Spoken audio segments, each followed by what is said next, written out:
রাধে রাধে।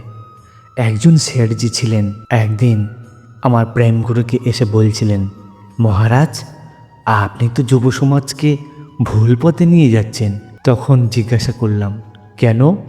তিনি বললেন, এত ভয়ঙ্কর এক পৃথিবীতে আপনি মানুষকে বলছেন সোজা হও, সরল হও, সহজভাবে বাঁচো।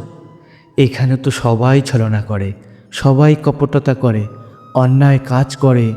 আজকের যুবক যদি সোজা সাপটা হয়ে যায়, সরল সাদা সিধে হয়ে যায়, তাহলে সে জীবন কাটাবে কিভাবে? ভালো করে শোনো। তখন তাকে বলা হলো, একটা শিশু যখন ছোট থাকে তখন তার দায়িত্ব ততটাই তার মা নিজের কাঁধে নিয়ে নেন। কিন্তু যেদিন শিশুটি হাঁটতে শেখে, কথা বলতে শেখে, খেতে শেখে, পোশাক পরতে শেখে, সেই দিন মা তাকে আর নিজের কোলেই রাখেন না।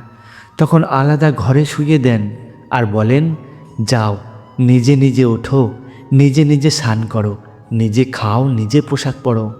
আর তখন বললাম, যেদিন ঠাকুরজি দেখে নেন যে এই মানুষটি এখন চতুর হয়ে গিয়েছে, বিষয় বাসনার সঙ্গে লড়াই করতে জানে, চালাক মানুষের সঙ্গে মোকাবিলা করতে পারে, জীবনের প্রতিটি পরিস্থিতির সঙ্গে সংগ্রাম করতে শিখে গেছে, সেই দিন ঠাকুরজি বলেন, এবার তুমি নিজের রক্ষাকর্তা নিজেই হও।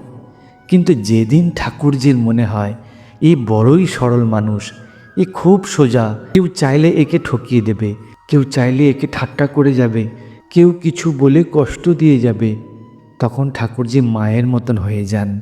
আর তখন তাকে কোলে তুলে নেন। তখন আর কেউ কিচ্ছু বলতে পারে না। এই সংসার যদি তোমার সঙ্গে ছলনা করেও যায়, এই পৃথিবী যদি তোমার সঙ্গে কপটতাও করে যায়, তবে ভেবে দেখো ঠাকুরজি তখন তাদের সাথে কী করবেন, সেটা তুমি কল্পনাও করতে পারবে না। এই জন্যই বলছি, সোজা থেকো, সরল থেকো, খুব সোজা থেকো। আবার বলছি, সরল থেকো, সহজ হয়ে বাঁচো। দেখবেন ঠাকুরজি আপনার হাত ধরেই থাকবে, কিচ্ছু হতে দেবে না আপনাকে। এই বিশ্বাস। রাধে রাধে।